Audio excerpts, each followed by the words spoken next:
देखेंगे आज हम लोग, ये एक प्राथमिक सेल है, प्राइमरी सेल। इसमें होता क्या है कि एक बार चार्ज हो गया तो उसके बाद ये चार्ज नहीं हो सकता है, डेड कर जाएगा तो उसके बाद ये चार्ज नहीं हो सकता, इसलिए इसे प्राइमरी सेल कहा जाता है। और इस तरह से हमने दो सेल लिया है। हम देखेंगे तीन चीजों के बारे में। सबसे पहले इसका हमें विद्युत वाहक बल मेजर करना होगा। देखिए, जो विभवांतर होता है वो एसी करंट के लिए होता है, जो इस तरह से बोर्ड में आ रहा है सप्लाई, ये विभवांतर बताता है। लेकिन इस सेल के पास विभवांतर नहीं होगा, इस सेल के पास विद्युत वाहक बल होगा।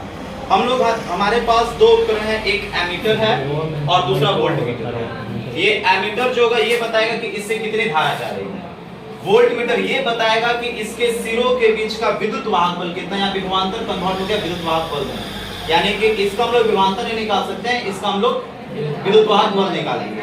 जैसे यहाँ पर देखिए, इस पर लिखा होता है, देखिए यहाँ पे लिखा हुआ है 0.05 सीवी, समझा गया। और ये जो होती है 1.5 वोल्ट के अप्रॉक्स बैटरी होती है।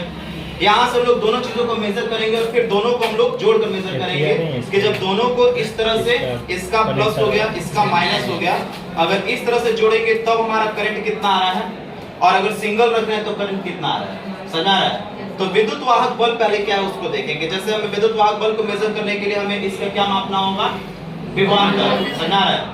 तो अगर सेल से जब धारा नहीं ली जाती है तो सबसे पहले हमने एक वोल्टमीटर लिया है। वोल्टमीटर का दोनों चीज हमें देखना होगा। देखिए यहाँ पर ये माइनस का साइन है, ये प्लस का साइन है। ये हमारे पास बैटरी होगी, बैटरी का भी एक हम लोग माइनस रखेंगे और एक प्लस रखेंगे। याद रखेंगे कि जो इसका माइनस होना चाहिए वो इसका माइनस होना चाहिए, और जो इसका प्लस होना चाहिए वो इसका प्लस होना चाहिए। अगर ये अपोजिट हो जाएगा तो ये वर्क नहीं करेगा, समझ आ गया। तो करके देखते हैं हम लोग। ये इसका माइनस है, ये इसका प्लस है, वहां माइनस है, वहां प्लस है, तो इसको हमने ऐसे कनेक्ट किया। ये माइनस हो गया, देखिए वहां पर समझ आ रहा है। फिर से कितना आ रहा है रीडिंग 1.5। कैसे 1 और 2 है, 1 और 2 के बीच में कितना आ गया, 1.5 आ गया, समझ आ गया। ये इसका पोटेंशियल डिफरेंस है, ये इसका इलेक्ट्रोमोटिव फोर्स है, विद्युत वाहक बल है। अब देखेंगे इसको थोड़ा सा हम लोग एक दूसरे बैटरी के साथ कनेक्ट करके देखते हैं क्या होता है। हमने यहाँ पे दो बैटरी को लिया, दोनों को यहाँ पे श्रेणी क्रम में जोड़ दिया। किस क्रम में? अब देखते हैं अब क्या होता है। यहाँ पे दोनों को ऐसे हमने कनेक्ट किया,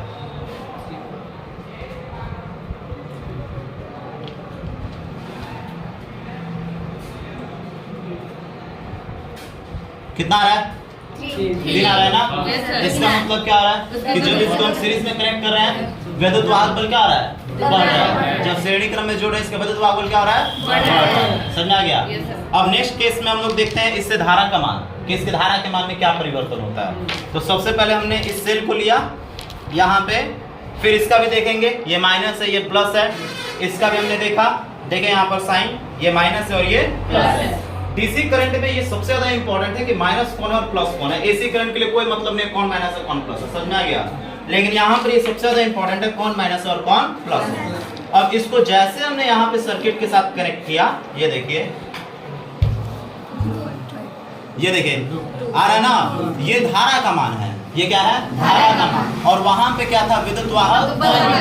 अब समझेंगे थोड़ा सा हम लोग आंतरिक प्रतिरोध के कंसेप्ट को, कि ये आंतरिक प्रतिरोध क्या होता है। तो जैसे ही सेल से होकर धारा की प्रवाह होती है, यानी कि जैसे ही सेल से होकर धारा इसमें से जा रही है, तब इसके आंतरिक प्रतिरोध के चलते कुछ धारा जो होती है वो रुक जाती है। मतलब जितनी इसको धारा देनी चाहिए वो यहाँ पे नहीं दे पाएगा। क्यों नहीं दे पाएगा? क्योंकि इसके अपने आंतरिक प्रतिरोध के चलते, इंटरनल रेजिस्टेंस के चलते कुछ धारा जो होती है उसका ह्रास हो जाता है, कुछ एनर्जी जो होती है लॉस हो जाती है, समझा गया। और उस एनर्जी के लॉस के चलते यहाँ पे धारा का मान घट जाता है। तो वो एनर्जी का लॉस हो क्यों रहा है, वो इसके मेन आंतरिक प्रतिरोध के कारण हो रहा है। अब देखिए इसमें भी हम लोग कनेक्ट करके देखेंगे, हम अभी जोड़ कर देखेंगे। सीरीज में जोड़ते हैं तो क्या होता है और पैरेलल में जोड़ते हैं तो क्या होता है, देखते हैं। ये दोनों सेल है, ये दोनों सेल का प्लस एक साथ है, दोनों सेल का माइनस एक साथ है, समझ में आ गया। अब हम लोग देखेंगे कि अगर दोनों सेल के प्लस को एक साथ रखते हैं, माइनस को एक साथ रखते हैं तो क्या होता है, इसको जोड़ा जाता है, वहां पे धारा का मान बढ़ जाता है। अब एक को सेल करेंगे तो देखो क्या हो जाएगा, एक को सेल करेंगे तो देखो क्या हो जाएगा। एक हमने सेल किया है 1.5 आ रहा है, 2 जोड़ रहे हैं तो कितना आ जा रहा है, 3 आ रहा है। समझ आ गया? इसका मतलब कि इसको श्रेणी क्रम में जोड़ने पर इसके धारा का मान क्या आता है, बढ़ जाता है। यहाँ पे विभवांतर के साथ विद्युत वाहक बल के साथ होता है और यहाँ पे धारा के साथ होता है। समझ आ गया? अब थोड़ा सा ये कॉन्सेप्ट समझेंगे। 3 चीजें, जब सेल से धारा नहीं ली जाती है, मतलब सेल से करंट पास नहीं हो रहा है, तब इसके सिरों के बीच के विभवांतर को विद्युत वाहक बल कहते हैं। लेकिन जब सेल से धारा ली जाती है, सेल से ये धारा हम लोग ले रहे हैं, वो प्लस है, इसका ये प्लस हो गया और ये इसका माइनस हो गया। अब इसे पीडी नहीं कहेंगे, ईएमएफ नहीं कहेंगे, इसे टर्मिनल डिफरेंस कहेंगे, इसे सिरा विभवांतर कहेंगे। समझा गया? अब ये सिरा विभवांतर विद्युत वाहक बल क्या है?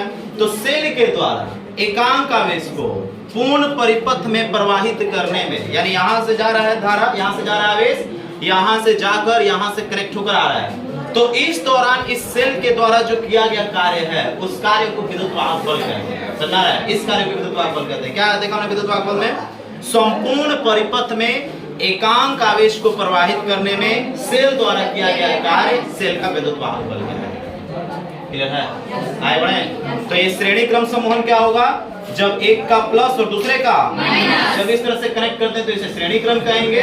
जब दोनों प्लस एक साथ और दोनों माइनस एक साथ रहेगा तो इसे हम लोग क्या कहेंगे? बोले किसी को दिक्कत? कंसेप्ट क्लियर है? ठीक है। अभी आपने क्या सीखा है? इलेक्ट्रोमोटिव फोर्स, मतलब इलेक्ट्रोमोटिव फोर्स वैद्युत वाहक बल के बारे में सीखा है, जिसका मेजर हम एमीटर और वोल्टमीटर के द्वारा किया है। अगर हम उसको इलेक्ट्रोमोटिव फोर्स को मेजर करने के लिए अगर हम उसे सीरीज में जोड़ते हैं तो हम देखते हैं कि उसका जो पोटेंशियल डिफरेंस होता है, लेकिन यहाँ पर हम इलेक्ट्रोमोटिव फोर्स बोलते हैं, वो बढ़ जाता है। और वैसे तो जैसे कि इस चीज को सिर्फ आपने क्लास में थ्योरेटिकल पढ़ा था, हाँ। अभी आपको सर ने प्रैक्टिकल करके दिखाया, तो क्या कुछ ज्यादा समझ में आया? कॉन्सेप्ट क्लियर हो गया।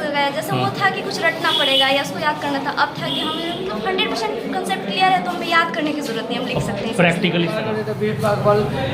तो ये जो प्रैक्टिकल हुआ इससे आपको बेनिफिट है? बहुत बेनिफिट है। चलिए, बहुत बहुत धन्यवाद। चलिए अभी देखिए, और मतलब 20-20 बच्चों का बैच है, ये सारे बच्चे बारी बारी से क्या करेंगे, जाएंगे।